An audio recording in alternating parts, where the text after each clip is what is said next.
كل الناس فيهم الحلو وفيهم الوحش، بس في الاخر مفيش حد بيقبل ان هو يتشاف منه الوحش، بس بالعكس هو بيحب ان يتشاف فيه الحاجات الوحشة على انها حاجات حلوة.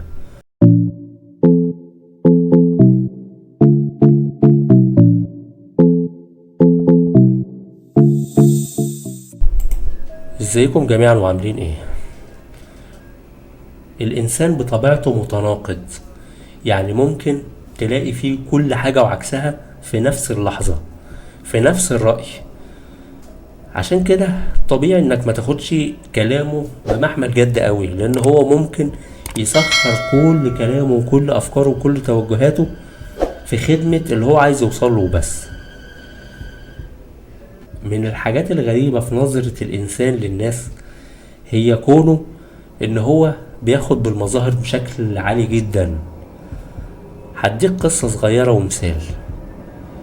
واحد شاف شخص شكله مبهدل او حاجة زي كده، تمام؟ اتعامل معاه بكبر شوية. ليه؟ لانه شايفه ان ده مثلا واحد مشرد او حاجة زي كده. اتكلم معاه شوية، عارف ان الشخص ده فنان، وفنان بوهيمي ما بيهتمش بملابسه وكده، بس فنان واخد درجات علمية وشهادات كبيرة وكده. هتلاقي مرة واحدة نظرته اختلفت 180 درجة، من كونه بيتعامل معاه على انه شخص بائس وظروفه سيئة وكده، لنظرة اعجاب ان الشخص ده رامي كل حاجة وراه وما بيهمهوش نظرة الناس، والراجل ده قد ايه هو واثق من نفسه وبيعمل اللي في مزاجه.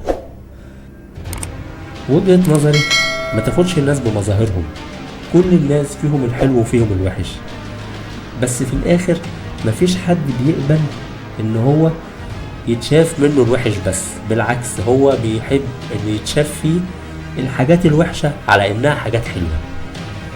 اتعامل مع الناس بالمبدأ ده هترتاح، وهتخلي الناس مرتاحين في التعامل معاك.